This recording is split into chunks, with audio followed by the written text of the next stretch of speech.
സിനിമകളുടെ റിലീസിൻ്റെ ആ അവസാനത്തെ കയറുന്നതിന് മുമ്പുള്ള 2 ദിവസം ഭയങ്കര ആങ്സൈറ്റിയാണ്. ഈ ആക്റ്റുകളൊക്കെ നമ്മൾ ഭയങ്കര മോശമാണെന്ന് നമുക്കറിയാമല്ലോ. ഈ ഈ പോൾസൺ ഇതിൽ ചെയ്യുന്ന ആക്റ്റുകളൊക്കെ അതിൽ ഞാൻ ക്ലിയർലി ഒരു ശരി കണ്ടെത്തണം. അങ്ങനെ ഞാൻ സ്കൂളിൽ പഠിക്കുമ്പോൾ ഒരു പാട്ട് പാടുകയോ നൃത്തം ചെയ്യുകയോ അല്ലെങ്കിൽ അങ്ങനെ എന്തെങ്കിലും ചെയ്ത് ആളുകളെ രസിപ്പിച്ചിട്ടുള്ള ഒരാളല്ല.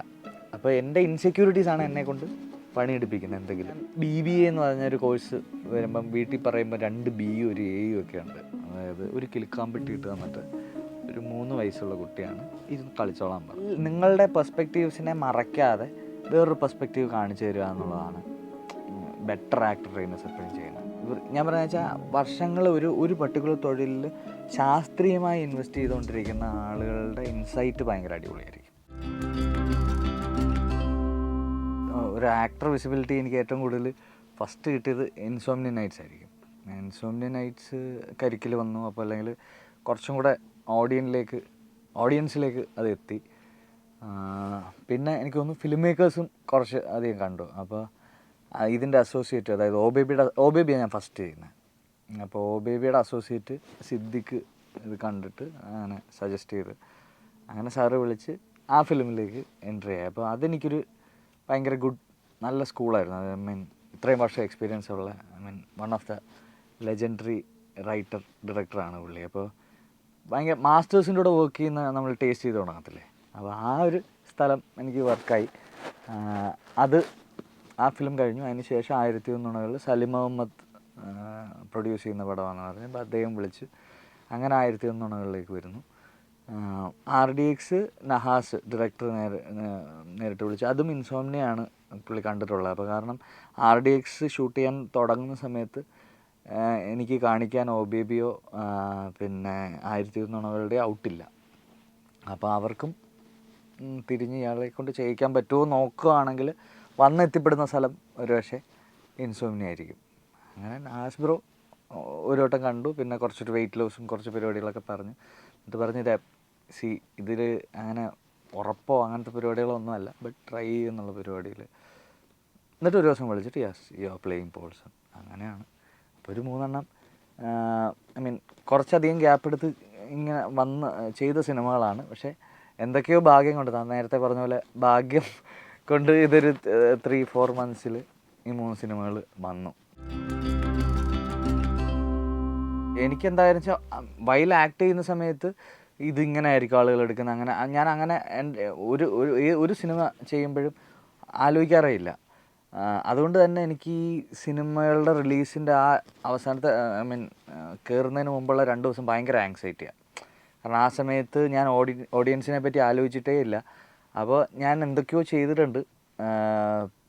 ഫിലിം മേക്കർ ആ ഫിലിം പറയാൻ നേരത്ത് അതിനകത്തോട്ട് ഞാൻ കോൺട്രിബ്യൂട്ട് ചെയ്യുക, അത് ഞാൻ ഒരു വീക്കസ്റ്റ് ലിങ്ക് ആവുമോ എന്നൊക്കെ പേടിയോടെയാണ് എല്ലാ സിനിമയും കാണാൻ പോകുന്നത്.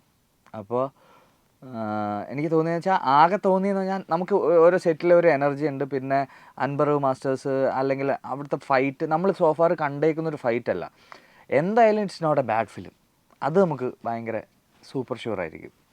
ഇതൊരു ബാഡ് ഫിലിം ആയിരിക്കത്തില്ല. ഇതിൽ ഭയങ്കര എനർജി ഉണ്ടാവും.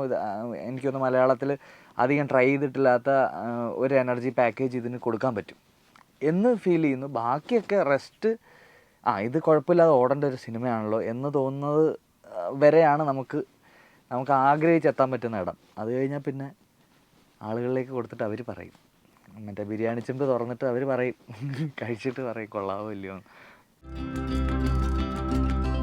ഞാൻ ഫസ്റ്റ് പേര് കേട്ടപ്പോൾ ഞാൻ അൻബർ ഒരാളാണ് കരുതുന്നത്. അപ്പോൾ പിന്നെ നമ്മൾ മാസ്റ്റേഴ്സ് എന്നിട്ട് ഇങ്ങനെ അടിച്ചു കൊടുക്കുമ്പോഴാണ് ഇത് ട്വിൻസാണ്.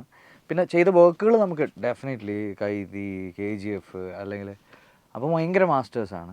ഞാൻ എനിക്ക് തോന്നുന്നു താരതമ്യേന പുതിയ സിനിമകളിൽ അഭിനയിച്ചു തുടങ്ങുന്നൊരു നടനാണ്.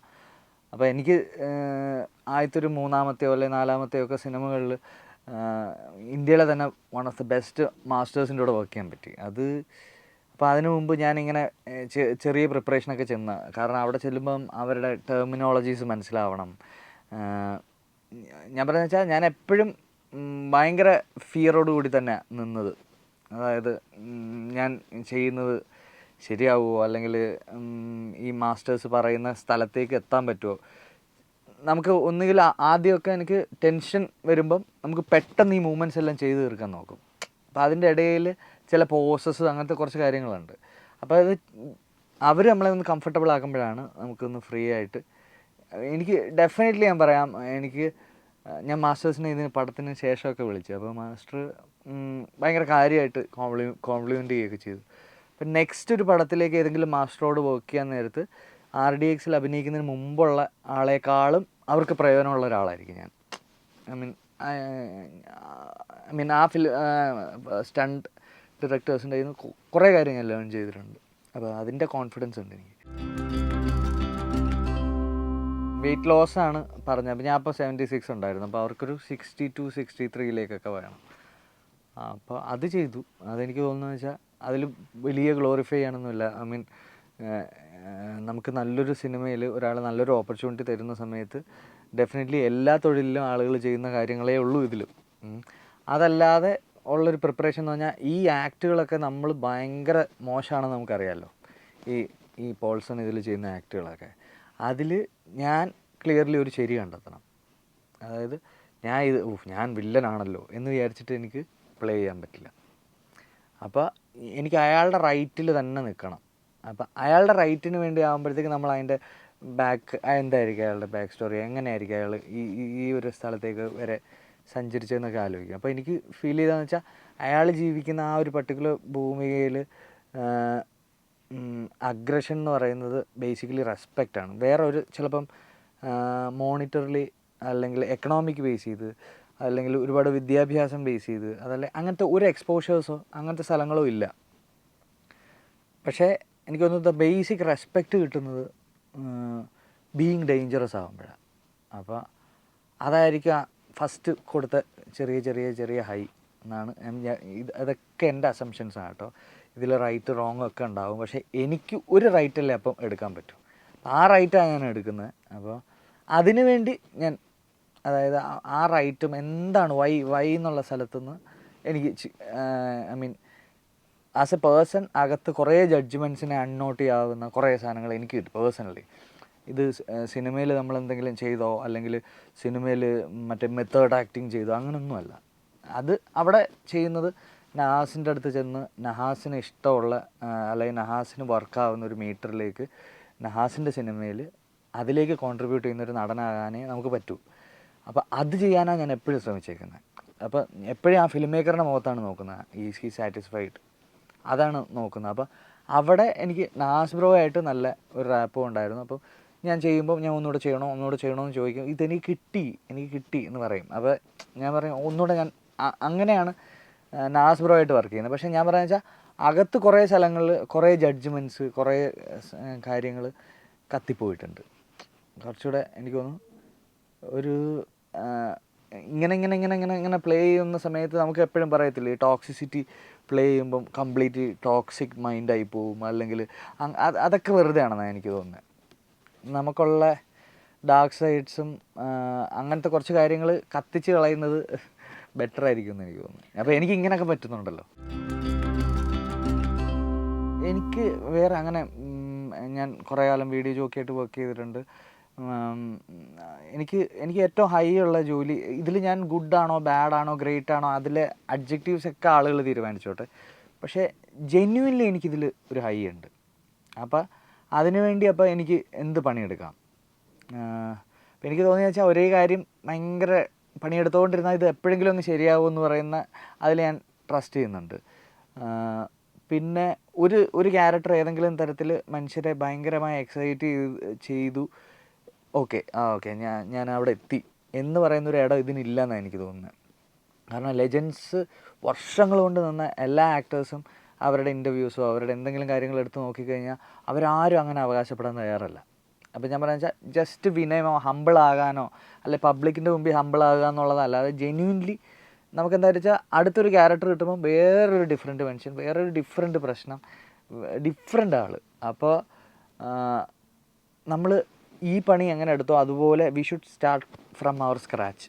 അവിടുന്ന് വീണ്ടും ഇങ്ങനെ പണിയെടുത്ത് തുടങ്ങണം. അപ്പോൾ അത് നമ്മൾ സ്ക്രീനിലേക്ക് വന്നതിന് ശേഷം വീണ്ടും മനുഷ്യർ തന്നെ പറയുന്നത് കുഴപ്പമില്ലായിരുന്നു, പോരാ, കൊള്ളാം, അത് അതിങ്ങനെ മാറിക്കൊണ്ടിരിക്കും. പക്ഷേ എനിക്ക് തോന്നിയെന്ന് വെച്ച് കഴിഞ്ഞാൽ ഏതെങ്കിലും ഒരു ഓക്കെ എനിക്ക് ഈ ക്യാരക്ടർ ചിലർ വളരെ വൺ നോട്ട് എന്താ പറയുന്നത്, ഇതാണ് ക്യാരക്ടർ, ഇതാണ് എൻ്റെ പരിപാടി എന്ന് പറഞ്ഞാൽ 1 2 3 എന്ന് പറഞ്ഞിട്ട് ഒരു സാധനം ആക്സസ് ചെയ്ത് ചെയ്യുന്നതൊക്കെ ഞാൻ കണ്ടിട്ടുണ്ട്.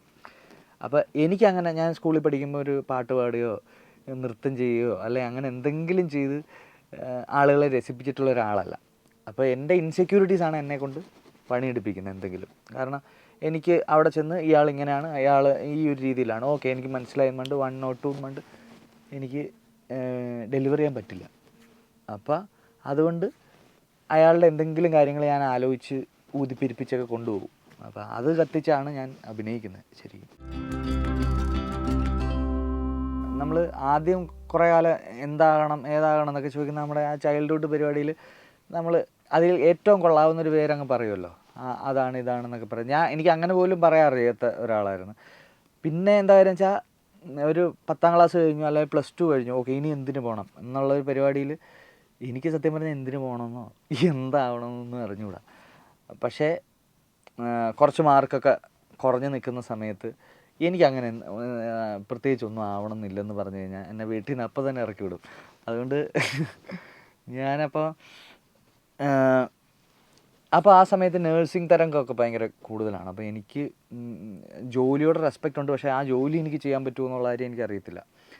അപ്പോൾ അങ്ങനെയാണ് ഞാൻ BBA എന്ന് പറഞ്ഞൊരു കോഴ്സ് വരുമ്പം വീട്ടിൽ പറയുമ്പോൾ 2 Bയും ഒരു Aയും ഒക്കെ ഉണ്ട്, കുഴപ്പമില്ല, ചിലപ്പോൾ ഒരു വെയിറ്റേജ് കിട്ടും. ഞാൻ പറയുന്നത് വെച്ചാൽ ഞാൻ എൻ്റെ കള്ളത്തരങ്ങളാണ് ഞാൻ പറയുന്നത്. അങ്ങനെ ഞാൻ BBAക്ക് ചേർന്നു. അവിടെ കുറേ ബെറ്റർ അനുഭവങ്ങളും കുറേ ബെറ്റർ മനുഷ്യരും ഒക്കെ ഉണ്ടായിരുന്നു. അപ്പോൾ അതിന് ശേഷം ഞാൻ വളരെ ആദർശമായിട്ട് വീഡിയോ ജോക്കിയായിട്ട് കിരൺ TVയിൽ കയറി. പിന്നെ ഇപ്പോൾ ഇൻ്റർവ്യൂ ചെയ്യുമ്പോൾ നമ്മൾ തലേന്ന് പ്രിപ്പയർ ചെയ്യും, അല്ലെങ്കിൽ അതുപോലത്തെ സിനിമകൾ ഓക്കെ ഇത് ഈ ജോണറിലുള്ളൊരു സിനിമയാണ്, അല്ലെങ്കിൽ ഈ സിനിമ ഇതിൽ നിന്ന് ഇൻസ്പയർഡാണ് എന്ന് പറഞ്ഞിട്ട് നമ്മൾ അതിൻ്റെ പരിസരം അന്വേഷിക്കും, ചിലപ്പോൾ ആ സിനിമ കാണും, അങ്ങനത്തെ എന്തെങ്കിലുമൊക്കെ കാര്യങ്ങളല്ലേ. അപ്പോൾ ആ കാര്യങ്ങളാണ് എനിക്ക് ഈ വേൾഡ് എനിക്ക് തുറന്നു തന്നെ. എന്നുവെച്ചാൽ ഒരുപാട് സിനിമ എക്സ്പോഷറുള്ള അല്ലെങ്കിൽ ഒരുപാട് വേൾഡ് മൂവീസ് കണ്ടിട്ടുള്ള അങ്ങനെയൊന്നും ഒരാളല്ല ഞാൻ. അപ്പോൾ ഇത്തരം പ്രിപ്പറേഷനുകൾക്ക് വേണ്ടി കാണുമ്പോൾ എന്താണെന്ന് വെച്ചാൽ എക്സൈറ്റ് ചെയ്തുകൊണ്ടിരുന്നു. എന്തൊരു മാജിക്കാണത് എന്ന് ഫീൽ ചെയ്തുകൊണ്ടിരുന്നു. അപ്പോൾ അതിൽ എന്താ പറയുന്നത്, ഏറ്റവും കൂടുതൽ നമ്മുടെ ഇപ്പോൾ ഞാൻ എൻ്റെ ഒരു സുഹൃത്ത്, ഒരു റൈറ്റർ, ഒരു ഡയറക്ടർ, ഞാൻ ഒക്കെ ഇരിക്കുമ്പോൾ എന്തായാലും വെച്ച് കഴിഞ്ഞാൽ ഡയറക്ടർ പറയും ആ ഷോർട്സ്, അയാൾ ആ ഒരു പർട്ടിക്കുലർ സ്ഥലത്തെ കമ്മ്യൂണിക്കേറ്റ് ചെയ്യാൻ ഉപയോഗിച്ചിരിക്കുന്ന ഷോർട്സ് ഭയങ്കര രസമുണ്ട്, അല്ല അതിൻ്റെ റിതം ഭയങ്കര രസമുണ്ട്, റൈറ്റർ ഈ ഒരു സ്ഥലത്ത് ഭയങ്കര സൈലൻസ് കൊടുത്തു എന്നൊക്കെ പറയുന്ന സമയത്ത് ഞാൻ കൂടുതലും ആക്ടർ എന്ത് ചെയ്തെന്നായിരിക്കും ഇതാക്കുന്നത്. അയാൾ അവിടെ അയാൾ നമ്മൾ ആ ഒരു മൊമെൻറ്റിലേക്ക് നമ്മുടെ ബ്രെത്ത് എടുത്തു എന്ന് പറയുന്ന സാധനത്തിൽ ആ ഇൻക്ലിനേഷൻ വെച്ചിട്ടാണ് ഞാൻ എനിക്ക് ഈ ജോലിയാണ് ചെയ്യേണ്ടത്. അതിന് പിന്നെ ആ ജോലിയാണ് ചെയ്യേണ്ടതെന്ന് മനസ്സിലായിട്ട് നമ്മൾ എവിടെയെങ്കിലും ചെറിയ ചെറിയ പരിപാടികൾക്ക് ചെല്ലുമ്പോൾ നമുക്ക് മനസ്സിലാവുന്ന കാര്യം എന്ന് വെച്ചാൽ നമുക്ക് ആ ജോലി ചെയ്യാൻ അറിയില്ല. അപ്പോൾ ഇത് എങ്ങനെ അറിയാം? അങ്ങനെ ഞാൻ ആക്ട് ലാബ്, പിന്നെ ഞാൻ ഇവിടുത്തെ ഒരുപാട് ജോയ് ആശാൻ, ജ്യോതിഷ്, അങ്ങനെ ഇതിൽ കുറേ വർഷം ഡിഗ് ചെയ്തേക്കുന്ന ഒരുപാട് മനുഷ്യരുടെ 3 day വർക്ക്ഷോപ്സ് അല്ലെങ്കിൽ അങ്ങനെ അറ്റൻഡ് ചെയ്യും. പിന്നെ ആക്ട് ലാബിൽ സജീശ്വറിൻ്റെ കൂടെ എനിക്ക് തോന്നുന്നൊരു 2 months 3 months കോഴ്സ് കഴിഞ്ഞ് അവിടെ വീണ്ടും പെർഫോം ചെയ്യാനുള്ള വേദി ഉണ്ടായിരുന്നു. പിന്നെ നമ്മൾ പുതിയ ബാച്ച് വരുമ്പോഴത്തേക്ക് ആ ആക്ടേഴ്സിനെ നമുക്ക് പിന്നിൽ നിന്ന് വർക്ക് ചെയ്യായിരുന്നു അവരെ. അപ്പം അതൊക്കെ എനിക്ക് കുറച്ചും കൂടെ എന്തൊക്കെയാണ് ഒരു ആക്ടർ ചെയ്യേണ്ടത്, എന്തൊക്കെ ഒരു ആക്ടർ ചെയ്യാൻ പാടില്ല, അങ്ങനെയൊക്കെയുള്ള സ്ഥലം അവിടെ നിന്നാണ് വരുന്നത്. അങ്ങനെയാണ് എൻ്റെ ഒരു ജേണി. അപ്പോൾ ഇതിൽ ബാക്കിയുള്ള എല്ലാ കാര്യങ്ങളും എന്താ പറയുന്നത് ഭയങ്കര സൂപ്പർ പ്ലാൻഡ് അല്ല. ഞാൻ വേറൊരു ആക്ടർ എന്താ ചെയ്യുന്നതെന്ന് നോക്കിയിട്ട് അയാളിൽ പക്ഷേ എനിക്ക് തോന്നുന്നത് ഞാൻ കണ്ട സിനിമകളിൽ നമ്മളെ ഇമ്പ്രസ് ചെയ്ത വില്ലന്മാരൊക്കെ ഒരു കളക്റ്റീവ് വന്നിട്ടുണ്ടാകും. പക്ഷേ എന്നാൽ ഇത് ചെയ്യുന്നതിൻ്റെ സമയത്ത് ഓക്കെ ഇയാളിതാ ചെയ്തേക്കുന്നത്, അയാളതാ ചെയ്തേക്കുന്നത്, അങ്ങനെ ഞാൻ ചെയ്തില്ല. ഇത്തവണ എനിക്ക് അങ്ങനെയൊക്കെ ചെയ്യുന്ന ഒരാളാണ് ഞാൻ RDXൻ്റെ സ്പെസിഫിക് കാര്യത്തിൽ മാത്രം അത് ചെയ്തില്ല. കാരണം അയാൾ ഭയങ്കര ഷാർപ്പാണ്, അവെയറാണ് എന്നൊക്കെ പറയുമ്പോൾ എനിക്ക് ശരിക്കും മട്ടാഞ്ചേരിയിലെ അക്കർ ബ്രോ എനിക്ക് ഭയങ്കര അടുത്ത സുഹൃത്താണ് ഇപ്പോൾ. അപ്പോൾ ഞാൻ കൂടുതൽ ടൈം അക്കർബ്രോയുടെ കൂടെ എന്താ ഇത് ഏതാന്നൊക്കെ ചോദിച്ച് ഒരു സ്റ്റുഡൻറ്റിനെ പോലെ കാര്യങ്ങൾ ചോദിച്ച് നടന്ന ഒരാളാണ്. എനിക്ക് പുള്ളിയിൽ ഒരു ഇൻഫ്ലുവൻസ് ഉണ്ട്. കാരണം പുള്ളിയുടെ ഹെഡ് പൊസിഷൻ, പുള്ളിയുടെ സ്റ്റാൻസ്, അവെയർനെസ്, ഷാർപ്പ്നെസ്, അതൊക്കെ എനിക്കൊന്ന് ഞാൻ അറിയാണ്ട് ഇംബൈബ് ചെയ്തിട്ടുണ്ട്. കാരണം പുള്ളിയുടെ സുഹൃത്തുക്കളാരോ പറഞ്ഞ് കുറേയൊക്കെ എൻ്റെ പോർഷൻസ് ഉണ്ടെന്ന് പറഞ്ഞു. അപ്പോൾ എനിക്കൊന്ന് ആ ധൈര്യം ഉണ്ടായതുകൊണ്ടായിരിക്കാം ഞാൻ എന്താ പറയുന്നത് വില്ലന്മാരുടെ പെർഫോമൻസ് എടുത്ത് നോക്കാൻ. പിന്നെ നഹാസും റൈറ്റേഴ്സ് പിന്നെ ആദർശും ഷഹബാസും, അപ്പോൾ ഇവരുടെ ഫസ്റ്റ് ഡിസൈനിൽ ഈ ക്യാരക്ടർ അവെയറാണ്, ഷാർപ്പാണ്. ഈ ഈ ക്യാരക്ടറിൻ്റെ ഐസ് ആയിരിക്കും കൂടുതൽ ഉപയോഗിക്കാൻ നിൽക്കുന്നത്. അത് ഏത് ആക്ടറെ കൊണ്ടുവന്നാലും അവരത് ഉപയോഗിച്ച് രസാക്കി എടുക്കും. അപ്പോൾ it's there in their first design. അപ്പോൾ അവരുടെ ആ ക്യാരക്ടർ ബിൽഡിങ്ങിൻ്റെ ഫസ്റ്റ് ഡിസൈനിലേ അതുണ്ട്. അപ്പോൾ അവരുടെ ഡിസൈനിലേക്ക് നമ്മൾ എത്താനാണ് നമ്മളെപ്പോഴും ശ്രമിക്കുന്നത്. അപ്പോൾ ആ ഡിസൈനിലേക്ക് എത്തിയിട്ട് ഇതിലിപ്പം മറ്റേ കണ്ണ് ഭയങ്കരമായിട്ട് അഭിനയിച്ചു എന്നൊക്കെ പറയുന്ന കാര്യം എന്ന് വെച്ചാൽ ദെയർ ഡിസൈൻ. എനിക്ക് കേൾക്കുമ്പോൾ പേടിയാവും, ഇതൊരു വലിയ ബാധ്യതയാണോ? അല്ല, എന്താണെന്ന് വെച്ചാൽ നല്ല ഫിലിം മേക്കറോടൊപ്പം നല്ല റൈറ്റേഴ്സിനോടൊപ്പം ഒക്കെ വർക്ക് ചെയ്യാൻ പറ്റിക്കഴിഞ്ഞാൽ അതിലൊരു ഡിഫറൻസ് വരും. അപ്പോൾ അതാണ് ഞാൻ അങ്ങനെയാണ് ചെയ്യാൻ ഉദ്ദേശിക്കുന്നത്. എൻ്റെ കയ്യിൽ ഭയങ്കര ഓവർ ക്രിട്ടിക്കായിരുന്നു ഉള്ളത് എപ്പോഴും. അത് കൊള്ളില്ല, ഇത് കൊള്ളാം, ഇത് കുറച്ച് കൂടിപ്പോയി, കുറച്ച് കുറഞ്ഞു പോയി ആക്ടിങ്ങിൻ്റെ ബാക്കിയുള്ള സാധനങ്ങൾ, ഇതൊക്കെ ഞാൻ ഭയങ്കരമായിട്ട് അടിക്കുന്ന ഒരാളായിരുന്നു. അപ്പോൾ ആക്ട് ലാബിൽ ചെന്നു. ഇപ്പോൾ ഇതേപോലെ കുറച്ച് ദിവസമൊക്കെ കഴിഞ്ഞപ്പോഴത്തേക്ക് എനിക്ക് തോന്നുന്നത് നമ്മുടെ ഒരു ഇൻഫർമേഷൻ്റെ ബാഗേജ് ഒരു ബലം പിടുത്തമില്ലേ, അത് സില്ലി ഡില്ലി എന്ന് പറഞ്ഞൊരു എക്സസൈസ് ഉണ്ടായിരുന്നു. അപ്പോൾ ആക്ട് ലാബിൽ അപ്പോൾ പുള്ളി അതൊരു എക്സസൈസാണ്. അപ്പോൾ ആ എക്സസൈസ് എനിക്ക് തന്നു സജീവ് സാറ്. അതായത് ഒരു കിലുക്കാമ്പെട്ടി ഇട്ട് തന്നിട്ട് ഒരു 3 വയസ്സുള്ള കുട്ടിയാണ്, ഇരുന്ന് കളിച്ചോളാൻ പറഞ്ഞു. അപ്പോൾ എനിക്ക് ഇത്രയും ഇൻഫർമേഷൻ ഉണ്ട്, എനിക്ക് ഇത്രയും കാര്യങ്ങൾ അറിയാവുന്ന ഞാൻ ഭയങ്കര ക്രിട്ടിക്കല്ലേ, എനിക്ക് എങ്ങനെ 3 വയസ്സായിട്ടിരുന്ന് കളിക്കാൻ പറ്റും? ഞാനങ്ങ് നമ്മൾ തുന്നം പാടുകയെന്ന് പറയത്തില്ല, അപ്പോൾ എനിക്ക് പറ്റുന്നേ ഇല്ല. അപ്പം അത് ഞാൻ വീണ്ടും പക്ഷേ പുള്ളി അത് ട്രൈ ചെയ്യിച്ചു. അപ്പം അത് നമ്മളെ ഒരു സമയം കഴിയുമ്പോൾ നമുക്ക് മനസ്സിലാവും ഇതൊരു ഭാരമാണെന്ന് മനസ്സിലാവും. അപ്പോൾ അത് പൊട്ടിക്കാനൊക്കെ ആയിട്ട് ഞാൻ പറയുന്നത് വെച്ചാൽ വർഷങ്ങൾ ഒരു പർട്ടിക്കുലർ തൊഴിലിൽ ശാസ്ത്രീയമായി ഇൻവെസ്റ്റ് ചെയ്തുകൊണ്ടിരിക്കുന്ന ആളുകളുടെ ഇൻസൈറ്റ് ഭയങ്കര അടിപൊളിയായിരിക്കും. മനസ്സിലാവുന്നു, അവർക്കറിയായിരിക്കും എവിടെയാണ് ബ്ലോക്ക് നിൽക്കുന്നത്, എവിടെയാണ് പൊട്ടിക്കേണ്ടത്, അതൊക്കെ അറിയായിരിക്കും. എനിക്കൊന്ന് റാൻഡമിലി കുറച്ച് കാലം അഭിനയിച്ചതിൻ്റെ പേരിൽ പോലും നമുക്ക് പോലും പറ്റില്ല അതൊന്നും. ഞാൻ പറയുന്നത് വെച്ചാൽ ആക്ടർ ട്രെയിനർ എന്ന തസ്തിക വളരെ വലിയൊരു തസ്തിക, മനസ്സിലാകുന്നു, അത് വളരെ വലിയൊരു ജോബാണ്. അത് ഭയങ്കര വർഷത്തെ ഇൻസൈറ്റ്സ് വേണം എന്ന് വിശ്വസിക്കുന്ന ആളാണ്. കാരണം ഇല്ലെങ്കിൽ എന്താണെന്ന് വെച്ചാൽ ഒരു ബാഡ് ഡയറക്ഷൻ കൊടുക്കും അഭിനയത്തെ പറ്റിയോ. എനിക്ക് തോന്നുന്നു നിങ്ങളുടെ പെർസ്പെക്റ്റീവ്സിനെ മറയ്ക്കാതെ വേറൊരു പെർസ്പെക്റ്റീവ് കാണിച്ചു തരിക എന്നുള്ളതാണ് ബെറ്റർ ആക്ടർ ട്രെയിനേഴ്സ് എപ്പോഴും ചെയ്യുന്നത്. അപ്പം അങ്ങനെയുള്ള കുറച്ച് ആളുകളോടൊപ്പം എനിക്ക് അസോസിയേറ്റ് ചെയ്യാൻ പറ്റിയിട്ടുണ്ട്. സജീവ് സാറ്, ജ്യോതിഷ്, ജോയി ആശാൻ, അങ്ങനെ കുറച്ച് ആളുകളുമായിട്ട് സമയം ഇൻവെസ്റ്റ് ചെയ്യാൻ പറ്റിയിട്ടുണ്ട്. അപ്പോൾ എനിക്ക് തോന്നുന്നു എൻ്റെ പട്ടിണി കാലഘട്ടങ്ങൾ എനിക്ക് ഇവരോടൊപ്പമൊക്കെ ചെറിയ എന്തെങ്കിലും ഒരു പുതിയൊരു സാധനം കിട്ടും നമുക്കറിയാത്ത. അപ്പോൾ അത് ഹെൽപ്പ് ചെയ്തിട്ടുണ്ട്. അവിടെ തന്നെയുള്ള ഡ്രാമ ചെയ്തിരുന്നു. പിന്നെ എനിക്ക് തോന്നുന്നു ജോയി മാത്യു സാറിൻ്റെ സങ്കടൽ എന്ന് പറഞ്ഞൊരു എനിക്ക് എൻ്റെ എക്സ്പീരിയൻസ് വെച്ചിട്ട് നാടകം എന്തുകൊണ്ടാണെന്ന് വെച്ചാൽ ഭയങ്കര ഡയറക്റ്റ് അപ്പം തന്നെ അറിയാം.